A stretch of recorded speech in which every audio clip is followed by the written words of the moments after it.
بسم الله الرحمن الرحيم سلام الله عليكم ورحمة الله تعالى وبركاته كلنتو وعنا وناكسن daawadayaal meel kasto aad dunida dacaladeeda ka joogtaan waxaad ku soo dhawaataan wararkii ugu dambeeyay ee gobolka qodobada aad ku maqli doontaan waxa kamid ah madaxweynaha Soomaaliya Xasan Sheekh Maxamuud oo fariin culus u diray madaxda Soomaaliland ciidamada dawladda iyo kuwa galmudug oo deegaano hor la wareegay ganacsade caan ah oo xalay lagu dilay magaalada Beledweyne ee xarunta gobolka Hiiraan halku marayo loolanka loogu jiro kursigii loo diiday Fahad Yaasiin madaxweynaha galmudug Axmed Cabdi Kaariye qoorqoor oo ka digay halis ka dhalan karta sheegashada Soomaaliland ee dagaalka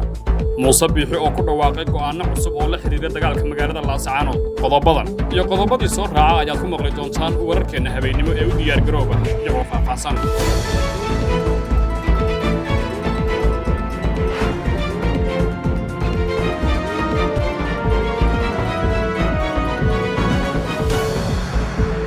bilaabay madaxweynaha Soomaaliya Dr. Xasan Sheekh Maxamuud oo maanta khudbad ka jeediyay masjidka madaxtooyada ayaa waxa uu ka hadlay dagaalka magaalada Laascaanood ee u dhaxeeya ciidamada Soomaaliland iyo kuwa deegaanka madaxweynaha Soomaaliya Xasan Sheekh Maxamuud ayaa waxa uu sheegay in xukuumadda Soomaaliland laga doonayo inay dhageysato rabitaanka dadka reer Sool taas beddelkeedina midnimada ay rabaan reer Laascaanood loo mari doono wadada nabadgelyada ee aan qori caradi lagu raadin Soomaaliland dalka Soomaaliya qayb kamid ah weeye sida anagu aanu qabno kala go'o ma aaminsanin kumana raacsanin ha yeeshee haddana inta aanu madaafiic u rakibno midnimada xoog kuma soo raacsiinayno Soomaaliland waana waxaan 30 sano u kala joogno oo maalin walba aanu leenahay sidaan ma aha ayuu yiri madaxweynaha Soomaaliya Dr. Xasan Sheekh Maxamuud dadku waa Soomaali oo dad sharaf leh oo isdhalay isla degan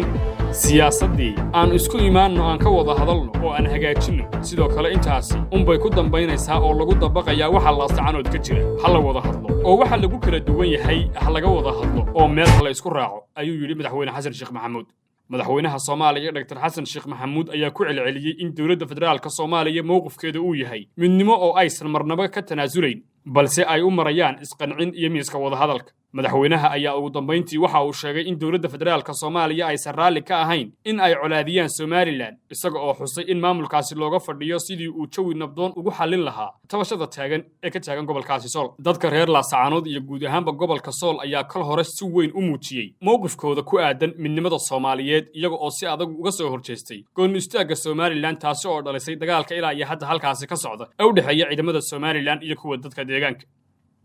dhanka kale madaxweynaha dowlad goboleedka galmudug Axmed Cabdi Kaariye qoorqoor ayaa ka hadlay xiisadda dagaalka ee ka taagan magaaladaasi Laascaanood isaga oo dhinacyada isku haya halkaasi uga digay in aysan u yeedhan kooxda Al-Shabaab xilli ay Soomaaliland sheegtay in ay qayb ka tahay dagaalka madaxweynaha galmudug Axmed Cabdi Kaariye qoorqoor oo khudbad ka jeedinayay munaasabad lagu caleema saarayay maamulka cusub ee degmada Guriceel ayaa waxa uu sheegay in Soomaaliya ay dib weyn kala kulantay kooxda Al-Shabaab ayna xilligan haboonayn in looga gacan haatiyo dhulka ka nabadgalay dhibaatadooda sida uu sheegay Soomaaliland ayaa hore u sheegtay in kooxda Al-Shabaab ay qayb ka tahay dagaalka ka socda magaaladaasi Laascaanood iyadoo oo ku eedeysay in magaalada ay ku garaaceen madaafiic si ay isaga hor keenaan dadka deegaanka iyo maamulkooda inkastoo ay sheegashadaasi ay beeniyeen garaadada SSC iyo kooxda Al-Shabaab geesta kale qoorqoor ayaa u hambaliyay guddoonka cusub ee degmada Guriceel isagoo oo ugu diceeyay in eebe la garab galo mas'uuliyadda culus ee loo doortay madaxweynaha galmudug ayaa sidoo kale waxa uu bogaadiyay wasaaradda arrimaha gudaha galmudug oo dardar gelisay dhismaha golayaasha deegaanka degmooyinka galmudug hadalka madaxweynaha galmudug Axmed Cabdi Kaariye qoorqoor ayaa imaanaya xilli uu dagaalka Laascaanood u galay asbuucii labaad inkasta oo hadda ka qaboobay sidii hore lana soo warinayo inuu hakaday 3 maalmood ee tagay inkastoo weli ay socdaan duqeymaha dagaalka ayaa waxa ku dhintay ilaa 60 qof iyadoo ay ku dhaawacmeen in ka badan 400 oo qof sida ay sheegeen mas'uuliyiinta caafimaadku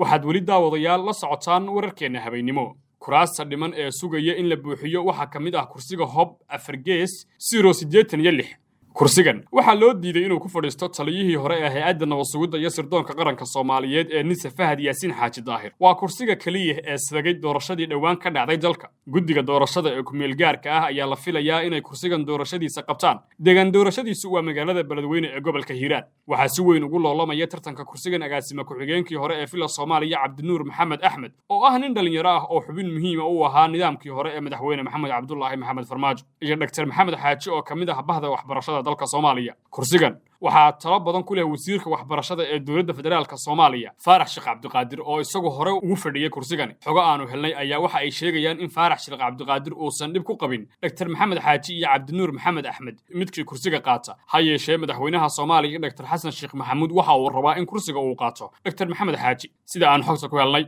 In la ogaado dhinaca uu jiro miisaanka Faarax Sheekh Cabdiqaadir waa u muhiim natiijada kursigan. Ha yeeshee dadka ka faalloonaya kursiga Hob 4-0-86 waxa ay leeyihiin haddii kursiga si furan loogu tartamo way fiican tahay rajada Cabdinuur Maxamed Axmed kaasi oo heli kara garabka maaliyadeed ee Fahad iyo Farmaajo. Hase ahaatee waxaana la hubin in kursigan si furan loogu tartami doono maadaama la sheegayo in madaxweynaha Soomaaliya Xasan Sheekh Maxamuud uu aragti gaar ah ka leeyahay kursigan. Dhinaca kale waxaa lagu kala baxay kursigii oo hore ugu fadhiyay ra'iisul wasaare Xamse Cabdi Barre. Ra'iisul wasaaraha Soomaaliya ayaa waxa uu ahaa xubin baarlamaan intii uusan madaxweyne Xasan Sheekh Maxamuud u magacaabay kursiga ra'iisul wasaaraha dalka waxa uuna ku fadhiyay kursiga Hob 4-203 kaasi oo deegaan doorashadiisu tahay magaalada Kismaayo ee xarunta gobolka Jubbada Hoose. dhowaan waxaa la xaqiijiyay in ra'iisul wasaaraha Soomaaliya uu go'aansaday inuu kursigan dib ugu celiyo beesha si ay beeshu u soo doorato qof kale oo kursigaasi ku matala inta ka dhiman muddaxileedka baarlamaanka 11aad ee Jamhuuriyadda Federaaliga ah ee Soomaaliya. Arbacadii magaalada Kismaayo waxaa ka dhacday doorashada kursiga Hob 4-203 waxaana ku soo baxay Xasan Hurre Ugaas kadib markii uu tanaasulay musharaxii la tartamayay sida ay noo xaqiijiyeen ilo xogaal ah.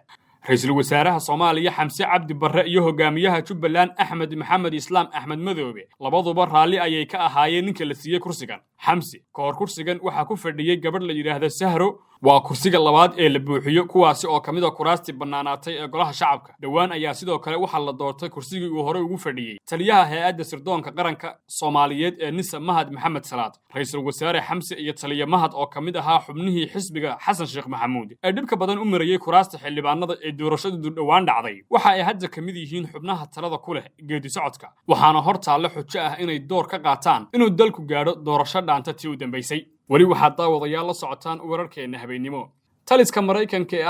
Africom ayaa shaaciyay in duqeyn ay ka fuliyeen gudaha Soomaaliya taasoo ay ku dileen 5 xubnood oo ka tirsan kooxda Al-Shabaab. war-saxaafadeed ka soo baxay Africom ayaa waxa lagu sheegay in xubnaha shabaabka ah ee lagu dilay weerarka dhinaca cirka ah oo ay ka fuliyeen meel u dhow degmada Bacadweyn ee gobolka Mudug. sida lagu sheegay qoraalka taliska goobta duqeynta laga fuliyay ayaa qiyaastii 460 kiiloomitir waqooyi galbeed kaga beegan caasimadda Soomaaliya ee Muqdisho. duqeyntan ayaa lagu taageerayay ciidamada xoogga dalka Soomaaliyeed kuwaasi oo dagaal kula jira kooxda Al-Shabaab sida lagu yiri qoraal ka soo baxay taliska Mareykanka ee Afrika. ciidamada dawladda iyo Al-Shabaab ayaa 2 maalin ka hor ku dagaalamayay agagaarka Bacadweyn iyada oo dagaalyahanada kooxda Al-Shabaab laga saaray godad uga qodnaa halkaas sida ay saraakiisha dawladdu u sheegeen warbaahinta. taliska Mareykanka ayaa laba jibaaray howlgallada dhinaca cirka ah ee ka dhanka ah kooxda Al-Shabaab tan iyo markii ay horaantii bishan ka aqbaleen madaxweynaha dowlad goboleedka Galmudug Axmed Cabdi Kaariye Qoorqoor oo ka dalbaday inay sare u qaadaan duqeymaha. deegaanada Galmudug ayaa waxaa si habsami leh uga socda dagaalka ka dhanka kooxda Al-Shabaab iyada oo ciidamada dawladda iyo kuwa dadka deegaanku ay kooxda Al-Shabaab ka qabsadeen degmooyin istiraatiiji ah oo ay ku jirto degmada Xarardheere ay sanado badan ka tirinaysay kooxda Al-Shabaab. militariga Mareykanka ayaa tan iyo markii uu bilowday dagaalka kooxdaasi lagula jiro waxa uu ciidamada dawladda ee ku jira dagaalka ku taageeray weerarada dhinaca cirka ah kuwaasi oo inta badan lagu dilo dagaalyahano ka tirsan kooxdaasi Al-Shabaab. waa tahay markana magaalada Beledweyne faahfaahinno dheeraad ah ayaa waxaa laga helayaa dil xalay kooxo hubaysan ay ka geysteen magaalada Beledweyne ee xarunta gobolka Hiiraan. warar aanu helayno ayaa sheegaya in kooxda hubaysan ay magaalada Beledweyne ku dileen Cabdullaahi Xasan Cawaale oo loo yaqaanay Tortor kaasi oo kamid ahaa ganacsatada caanka ah ee magaalada. Tortor ayaa la dilay xilli uu fadhiyay goob maqaaxi ah oo ku taala xaafadda Xawataako gaar ahaan Nuur Xawaad ee magaalada Beledweyne sida ay sheegeen dad goobjoogayaal ah. wararka ayaa intaasi ku sii daraya in dilka marxuumka kadib dadweynihii ku sugnaa goobta ay isku dayeen inay qabtaan ragga geystay dilka ha yeeshee kooxda ayaa la sheegay inay isaga caabiyeen dadweynaha ilaa 3 bombo oo nooca gacanta laga tuuro ah taasi oo u sahashay inay kooxdani ka baxsadaan goobta.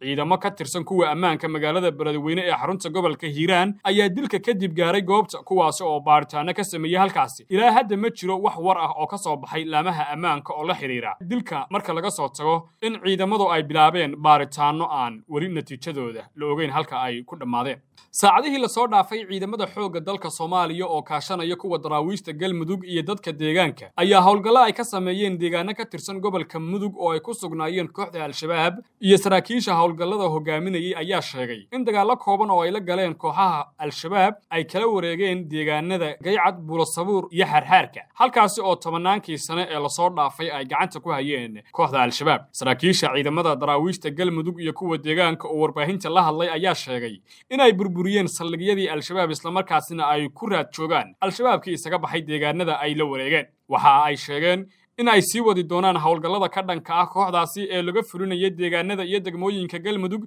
si guud ahaanba looga soo saaro ururka al-shabaab. tan iyo markii ciidamada dowladda Soomaaliya iyo kuwa daraawiishta Galmudug iyo dadka deegaanka oo wehelinaya ay howlgallada bilaabeen ayaa waxa ay al-shabaab kala wareegeen deegaano dhowr ah oo ka tirsan gobolka Mudug. Wagaag daawadayaal waxaad daawanayseen warkii habeenimo ee aanu idiin soo gudbinaynay, waxaana ku soo gabagabeynaynaa inta aynu warar caynkan oo kale ah dib ugu kulmi doono waxaanu idinkaga tagaynaa nabadgelyo.